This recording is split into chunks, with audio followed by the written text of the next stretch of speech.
दोस्तों, जैसा कि आपने थंबनेल को पढ़ा है, यहां पे मैंने बड़े बड़े अक्षरों में, मोटे मोटे अक्षरों में एक लाइन लिखी है कि आखिर टाइफाइड दोबारा क्यों होता है।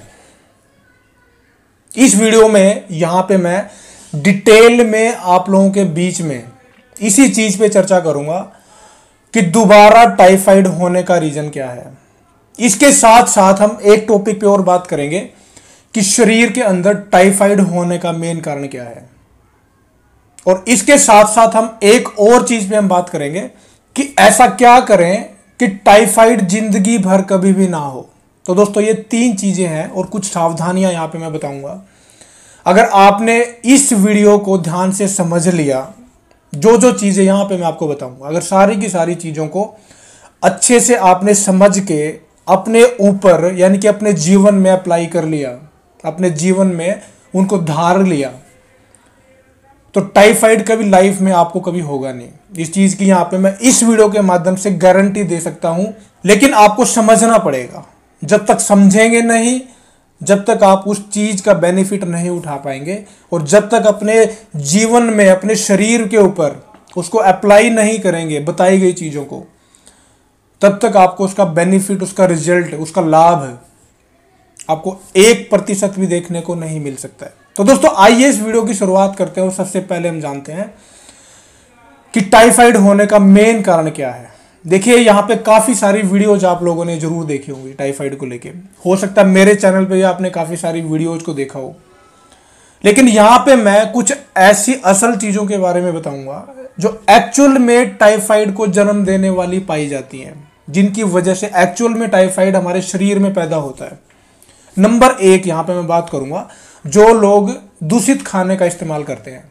देखिए, दूषित खाने का यहां पे मतलब है जो खाना हाइजीनिक बिल्कुल भी नहीं है। हाइजीनिक यहां पे हम बात करेंगे जो बाहर में ठेले वगैरह पे खाना मिलता है, जिसमें बैक्टीरिया बहुत ज्यादा पनपता है, धूल मिट्टी बहुत ज्यादा पनपती है, बाहर का धुआं, यानी कि रोड पे जो लोग ठेला लगाते हैं या फिर ढाबे वगैरह पे खाना है, गंदे हाथ से खाना परोसा जाता है, गंदे हाथ से खाना बनाया जाता है, वहां की धूल मिट्टी, ट्रैफिक से उड़ने वाला धुआं अगर उस खाने के अंदर प्रवेश कर जाता है, यानी कि खाना अगर उसके टच में आ जाता है, तो अगर उस खाने को आप बार बार इस्तेमाल कर लेते हैं, बार बार उसका सेवन कर लेते हैं, तो उसके सेवन करने से टाइफाइड की उत्पत्ति हो जाती है हमारे शरीर में। क्यों होती है वो चीज मैं इसके बाद में बताऊंगा आपको। दूसरे नंबर पे दोस्तों, यहां पे हम बात करना चाहेंगे कि जो लोग गंदे पानी का इस्तेमाल करते हैं, टंकी वाला पानी पी लिया, या कहीं भी बाहर में नलकूप लगा हुआ है, नल लगा हुआ है, ऐसे पानी का जो लोग बार बार इस्तेमाल कर लेते हैं, तो ऐसे लोगों के साथ भी ये प्रॉब्लम अक्सर देखी जाती है कि उनको टाइफाइड जैसी घातक संक्रमित बीमारी हो जाती है। अब दोस्तों, एक ऐसा मेन कारण और मैं यहां पे बताऊंगा। देखिए, टाइफाइड क्या एक संक्रमण है, एक जीवाणु की वजह से संक्रमित हो जाता है हमारा शरीर, और वो एक ऐसा संक्रमण है जो एक व्यक्ति से दूसरे व्यक्ति में बड़ा इजीली फैल जाता है। अगर आपको टाइफाइड है, आपके साथ में काम करने वालों को भी वो चीज हो सकती है, या फिर आपके फैमिली में जो भी है, आप फैमिली में 2 लोग 3 लोग 4 लोग रहते हैं, तो आपका जो संक्रमण है टाइफाइड का, उसकी वजह से आपके फैमिली मेंबर भी उसकी चपेट में आ सकते हैं। तो दोस्तों, इस चीज़ों का जरा ध्यान रखना है कि बाहर का खाना खाने से बचना है, दूषित खाना और दूषित पानी पीने से आपको बचना है। और अगर परिवार में या फैमिली में या ऑफिस में या आस पड़ोस में कहीं भी किसी भी व्यक्ति को अगर टाइफाइड हो जाता है, तो कोशिश करें उससे थोड़ा डिस्टेंस मेंटेन करके रखें, तो आप इसकी चपेट में कभी भी नहीं आएंगे। सबसे पहली बात यहाँ पे ये है। अब दूसरी नंबर की बात हम यहाँ पे करते हैं कि अगर टाइफाइड हो गया है, उसके बाद आपने एंटीबायोटिक दवाओं का सेवन करना चालू कर दिया है, डॉक्टर की एडवाइस से या फिर किसी भी जो जानकार व्यक्ति है, जानकार जो चिकित्सक है, उसकी एडवाइस से अगर आपने एंटीबायोटिक मेडिसिन का सेवन करना चालू कर दिया है, और उसकी वजह से, उसके सेवन करने से आपका टाइफाइड रुक गया है, यहाँ पे हम ठीक होने की बात नहीं करेंगे, अगर आपका टाइफाइड रुक गया है, कुछ टाइम के लिए आपको एक रिलैक्स महसूस करवा दिया उसने, लेकिन ऐसे व्यक्तियों को टाइफाइड दोबारा होने के 60% से ज्यादा चांसेस यहां पे होते हैं। रीजन की हम बात करते हैं। देखिए, जिनको टाइफाइड हो गया वो लोग सबसे पहले एंटीबायोटिक दवाओं का सेवन करना चालू करते हैं। और एंटीबायोटिक दवाएं हमारी क्या करती हैं?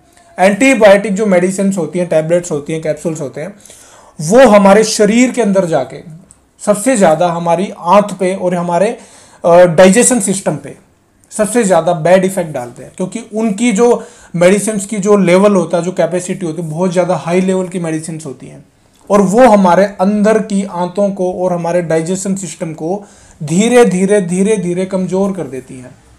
एक बार के लिए वो टाइफाइड को स्टॉप कर देती हैं, रोक देती हैं, लेकिन उसके बाद में 1 महीने बाद, 2 महीने बाद, 3 महीने बाद उसकी दोबारा से उत्पत्ति होने लगती है, क्योंकि जो चीज़ एक बार जड़ से अगर खत्म नहीं हुई है तो उसकी उत्पत्ति होना एक स्वाभाविक सी बात है।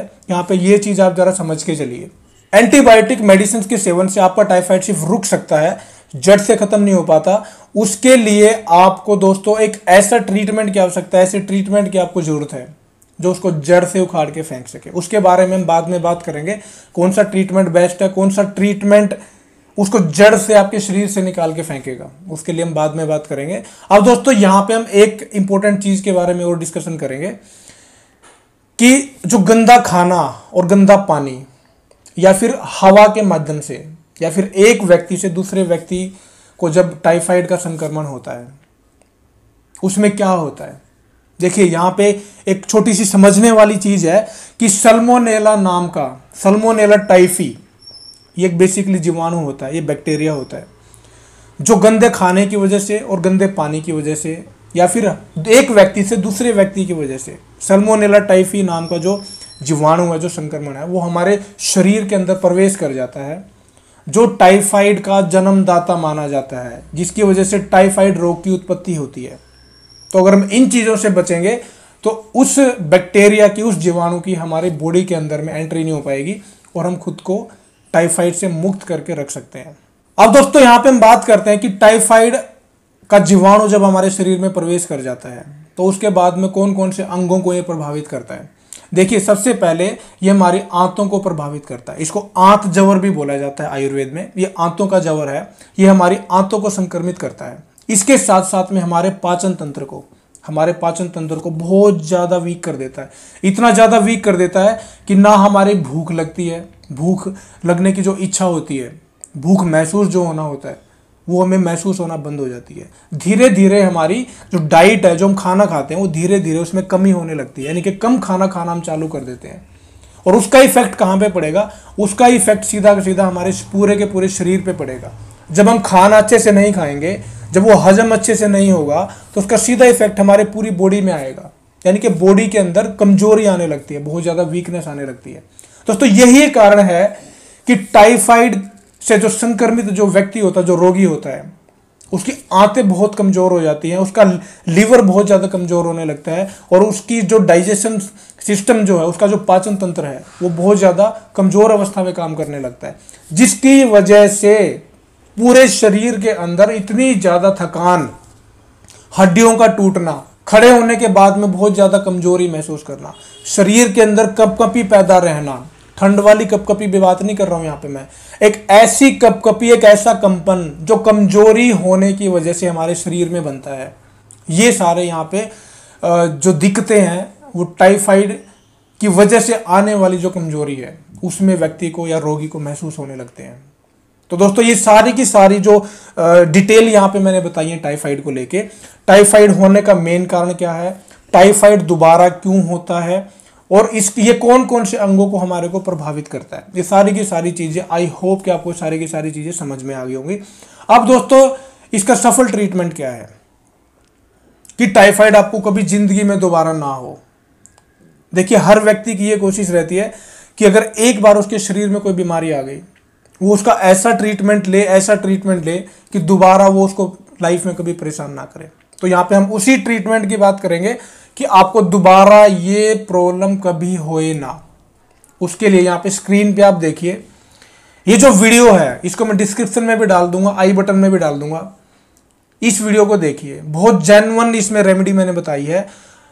आज तक का मैं बता रहा हूँ, लाखों लोग इस रेमेडी से बिल्कुल ठीक हो चुके हैं। मैं पर्सनली अब बात करूं तो पर्सनली भी बहुत हज़ारों लोगों को हमने दी है और यूट्यूब चैनल के माध्यम से भी काफ़ी हज़ारों लोगों ने इसका बेनिफिट उठाया है और काफ़ी लोग बिल्कुल सही हो गए हैं। जिनको हमने 1.5-2 साल पहले ट्रीटमेंट दिया था उनको आज तक टाइफाइड की शिकायत दोबारा नहीं हुई है। लेकिन नियम, परहेज और सावधानियाँ, यहाँ पे करना बहुत ज़्यादा इंपॉर्टेंट है। देखिए नियम परहेज के लिए यहाँ पे हम एक वीडियो और यहाँ पे डाल देंगे, और यहाँ पे मैं आपको बता भी देता हूँ कि खट्टी तली भुनी चीज़ों का सेवन इसमें वर्जित माना जाता है, हवा में बाहर घूमना इसमें वर्जित माना जाता है, घी का सेवन करना, दूध का सेवन करना इसमें वर्जित माना जाता है।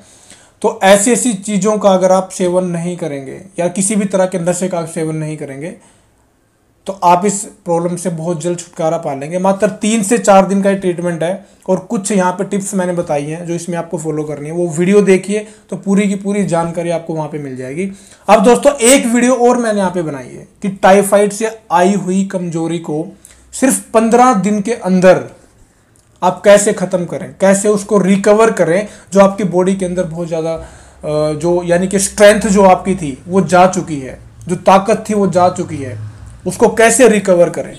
उसके लिए यहाँ पे आई बटन में आप वीडियो देखिए कि टाइफाइड से होने वाली कमजोरी को मात्र 15 दिन में आप अपने शरीर में से बिल्कुल हटा दें, कमजोरी कभी नहीं रहेगी। तो वो वीडियो भी आप देखिए, बहुत इंपॉर्टेंट वो वीडियो है। तो दोस्तों ये सारी की सारी चीज़ें शेयर करना मेरे लिए बहुत ज़्यादा इंपॉर्टेंट इसलिए है क्योंकि पूरे भारत में अगर वर्ल्ड की हम बात करें तो कई करोड़ व्यक्ति इस टाइफाइड जैसी घातक बीमारी से ग्रसित हैं, इसकी चपेट में आ रखे हैं। तो उनके लिए एक बेस्ट सॉल्यूशन, बेस्ट ट्रीटमेंट और ऐसी एक इन्फॉर्मेशन जो उनके काम आ सके, बस यही चीज़ें हमारे चैनल का उद्देश्य है कि आप तक अच्छी रेमेडीज, अच्छे नुस्खे, अच्छी इन्फॉर्मेशंस आप तक टाइम टू टाइम पहुंचती रहे। तो दोस्तों अगर जानकारी अच्छी लगे तो जानकारी को ज़्यादा से ज़्यादा शेयर करें, चैनल को सब्सक्राइब करें, इससे जुड़ें और घंटी वाले बटन को जरूर दबा लें क्योंकि ऐसी इन्फॉर्मेटिव जानकारी यहाँ पे आपको हमेशा मिलेगी। तो दोस्तों आज के लिए इतना ही है। वीडियो को अंत तक देखने के लिए धन्यवाद।